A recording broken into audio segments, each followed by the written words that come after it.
Hello, I'm Ed Barnes, an agricultural engineer who works for Cotton Incorporated, headquartered in Cary, North Carolina. Some quick background on our company.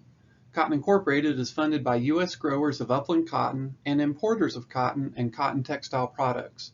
It is the research and marketing company representing upland cotton. Our company does consumer advertising, marketing to brands and retailers, textile product development, and agricultural research. So we go from dirt to shirt, and I represent the dirt part.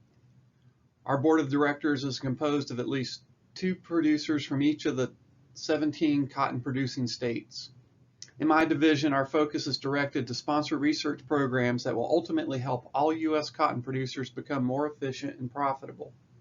Over the next 10 minutes, I'd like to start by sharing the importance of data to our cotton industry and then discuss specific opportunities we see in working with the Partnerships for Data Innovation.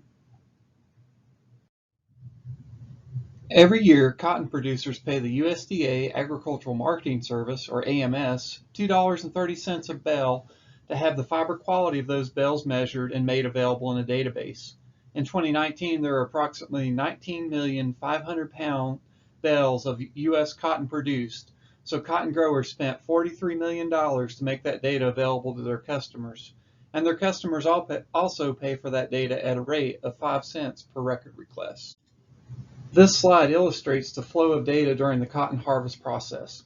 I will begin with the blue boxes that illustrate where cotton data flow has been automated for more than 25 years. When a bale of cotton leaves the cotton gin, an identifier is assigned to the bale and a sample is taken. The sample with the bale ID is sent to the AMS to measure the fiber quality properties.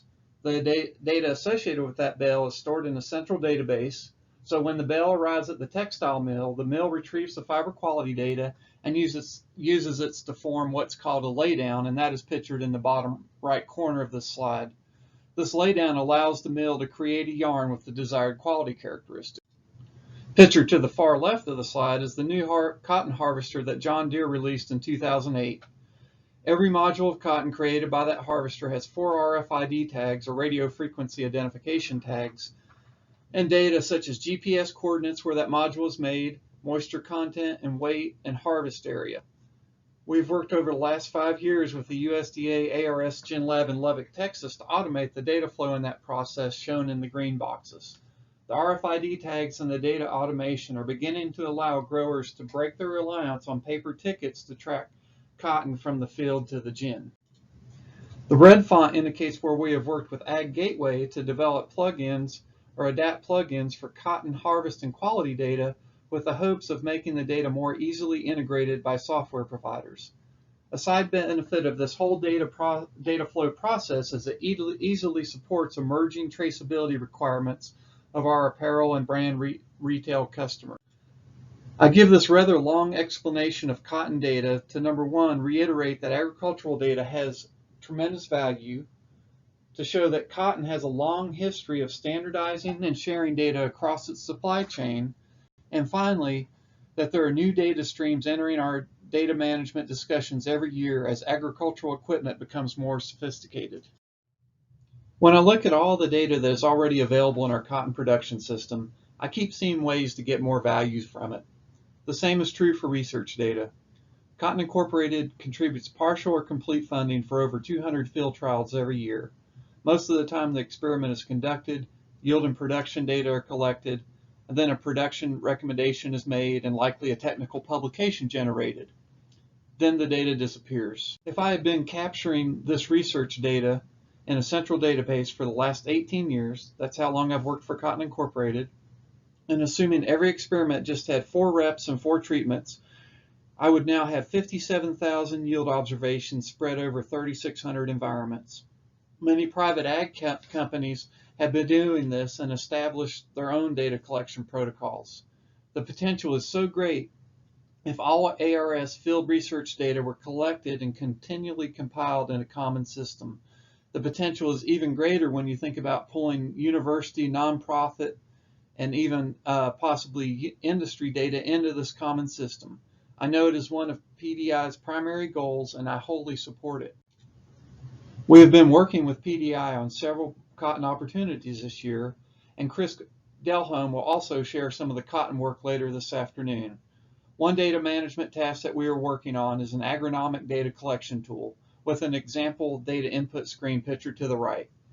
Benefits for such a tool include at least three things. Number one, a clear way to standardize measurements and terminology. For example, cotton has many specialized terms and growth stages. We talk about cotton squaring, which is the initiation of the floral buds.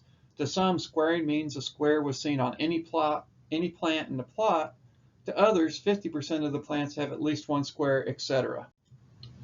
A second benefit is the data goes straight into a common database.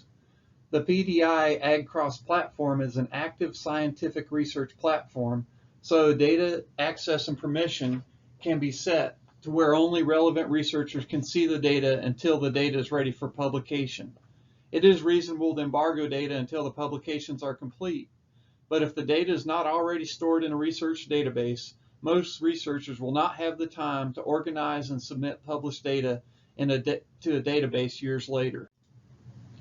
I worked for ARS for 7 years in Arizona before coming to Cotton Incorporated. About 2 weeks ago, I was contacted by my former ARS supervisor, Dr. Bruce Kimball, who is now retired, about publishing some cotton data from 1982 to 2002 into an open data journal for agricultural research. More than 25 years ago, Bruce was an advocate for ARS to have a public database. Maybe PDI will finally provide what he envisioned a quarter of a century ago. So Bruce appears to be spending part of his retirement compiling and publishing old data sets. I would not count on every research unit having someone with Bruce's retirement plan. A third reason to catalog and share data is to support researchers in model development research. Part of Bruce's motivation to preserve data is to support model development. Quoting Bruce Kimball, "I have the philosophy that when we do a field crop experiment, it's really just a snapshot of what happened in that field during that growing season. If we want to extrapolate the results to other places around the world in future times, we need to encode that information learned into a plant growth model." End of quote. It is such a waste of data to see 2 or 3 pubs from it and then let it sit on a hard drive. Related to models, last week Field to Market had their virtual annual meeting. During this meeting, participants concluded that there was a critical need for more water quality data sets to validate and calibrate water quality models. Mark Tomer from USDA ARS did a good job of explaining that need in one of their breakout sessions. If this were easy, Bruce would have started storing his data in a centralized system 25 years ago. It is a challenge to get scientists to agree on what data to collect, how to store it, and then actually maintain it in an accessible database. But if we cannot get there, then it is a great waste of public resources and a disservice to this society we are trying to serve. I really hope all ARS university scientists and engineers will embrace this concept and make it a reality. A final challenge is how to integrate all the data being generated from sensors and equipment. I know PDI is starting to take on this challenge. Organizations like Ag Gateway are also trying to develop a common language for agricultural equipment, so we need to stay aware of their efforts. And that also opens up the possibility of populating this database with grower contributions, another challenge I will leave for PDI to address. Let me finish on a very exciting topic, at least one for an engineer, and one that relates to the last challenge mentioned. It is clear that agricultural equipment is going to continue to collect more data on field and crop conditions. Pictured here is an autonomous, solar-powered, intelligent weed control system from a Swiss company called Eco Robotics. We hope to have something like this to harvest cotton in about 7 years. I know that sounds like a joke, but it is not. To support machine vision applications in agriculture like the system just described, we need 3 things: a way to collect and store images from an app or a website or both. The idea is to take a crowdsourcing approach, but the crowd could be limited to those involved in agricultural research to try to improve data quality.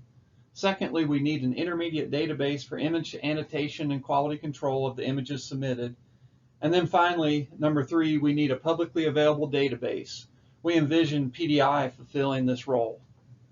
These databases will be needed for every crop and address weed and pest damage, as well as images to help with harvest automation, so images of ripe apples, grapes, and cotton bolls. There are a lot more details to figure out on what this could look like, and I hope this group can help us get there. I appreciate the chance to participate in this event, and here's my email should you wish to contact me.